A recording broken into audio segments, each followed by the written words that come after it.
This is the 2022 Subaru Outback Wilderness. That's right, this is the more off-roady version of Subaru's big off-road station wagon, the Outback.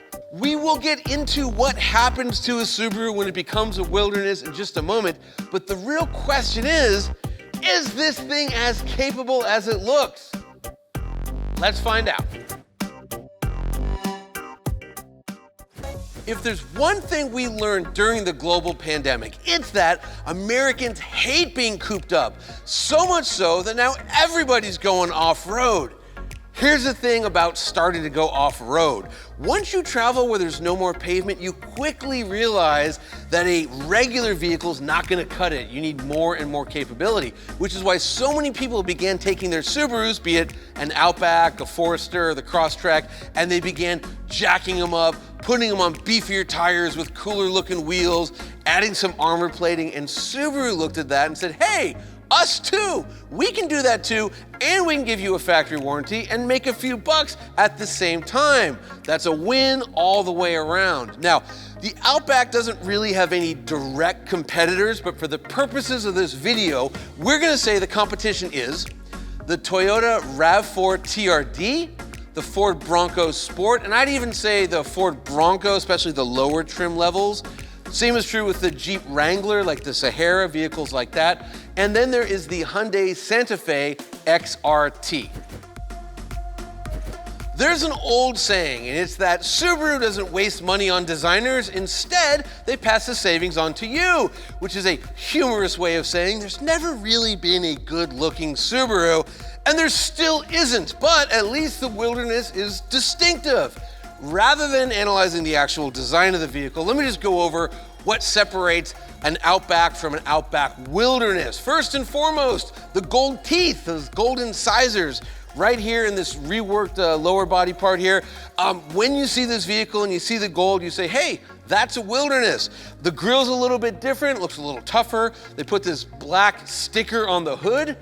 They could have spent a few more dollars on this black sticker, but don't look too close. Coming down the side, the fenders here, the wheel arches, the cladding, as we say in the business, is more distinct. It's kind of got this Lamborghini Urus look to it. I think it's pretty cool. The real money, of course, is in the wheels and the tires. Got these Yokohama Geolanders, which are pretty good off-road, and these really cool looking wheels.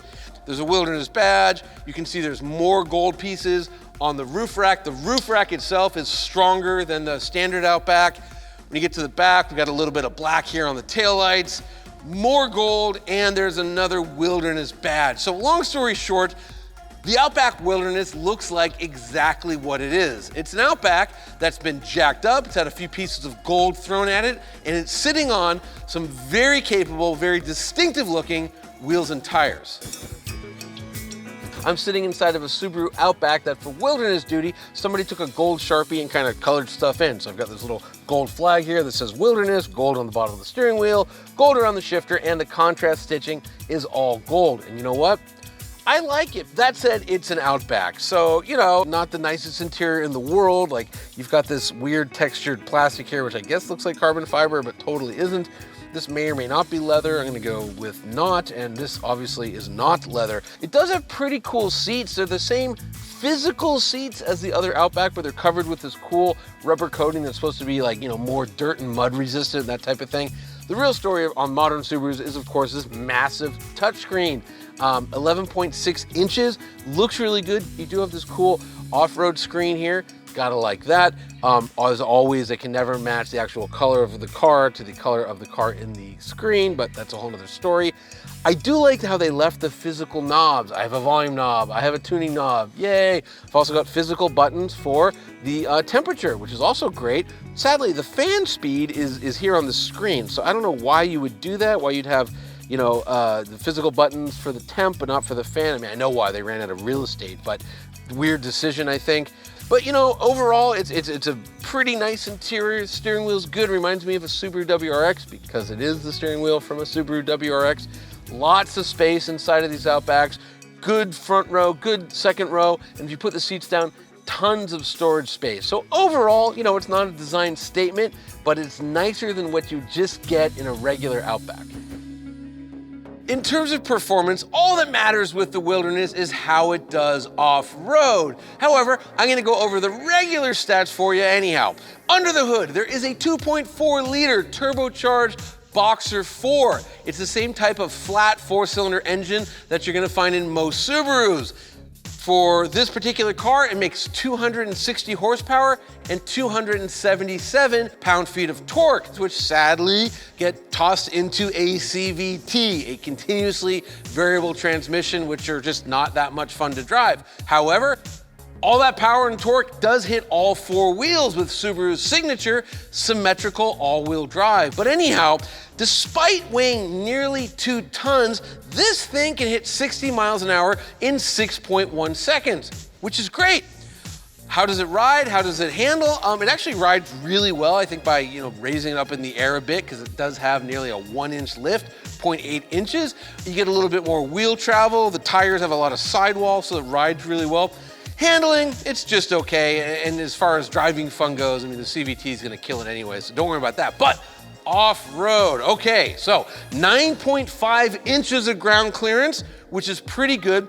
Sadly, the approach and departure angles and the breakover angle aren't that great, meaning if I'm coming up on a rock, I have this part, it's hanging low. So, you're not gonna do any rock hopping with this thing, but I did take one of these off-roading with a Jeep Wrangler, which, is about as capable as vehicles get. And I will say, this did about 90% of the trails that the Wrangler could do. And I think that most people buying cars like this, if they needed a Wrangler, they would go ahead and get a Wrangler. So I think as far as off-road performance goes, the Outback Wilderness, it gets a thumbs up. One of the benefits you get with the CVT is decent fuel economy. We're talking 22 miles per gallon around town, 26 miles per gallon on the highway. When it comes to safety, the Wilderness is safe. This thing has a 5-star crash rating. That's the best you can get. It's a 2021 Top Safety Pick Plus.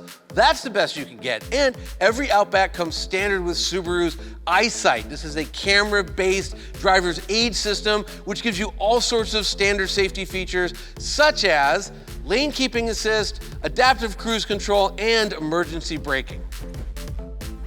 How much? Okay. You can buy a Subaru Outback for right around $28,000, but if you want to step up to an Outback Wilderness, you got to add 10 G's. We're talking just over $38,000. And the way this particular one next to me is equipped, it's just under 40 grand. But what about the competition? Well, the Wilderness costs about $1,000 to $2,000 more than all the competitors we mentioned previously. I will add though, this is larger than the Toyota, it's bigger than the Jeep, it's bigger than the Ford, it has a better ride, so I think from a certain perspective that extra $1,000 to $2,000 is worth it. If there's one thing I want you to know about the 2022 Subaru Outback Wilderness, it's that it's great. I mean, they really accomplished what they set out to do, and that's make a more capable Outback. And I'll admit that at first I was skeptical. I thought, oh, it's just kind of a badge job. They're really not gonna do any engineering. But then I took it off-road. I took it off-road with the Jeep Wrangler, and I was shocked at the places this could go. If you need the capability of a Jeep Wrangler, you're probably already driving one. This isn't the vehicle for you. But if you're looking at something like, say, a Toyota RAV4 TRD, it's probably about as capable as this, but it's a lot dorkier. So for my money, if I wanted a factory off-roader that lets me go play out in the desert or run up to the mountains when there's snow and it's time to go skiing and maybe carry the skis or snowboards inside the vehicle, my money is on the Subaru Outback Wilderness. To check out our latest vehicle rankings, go to motortrend.com/cars.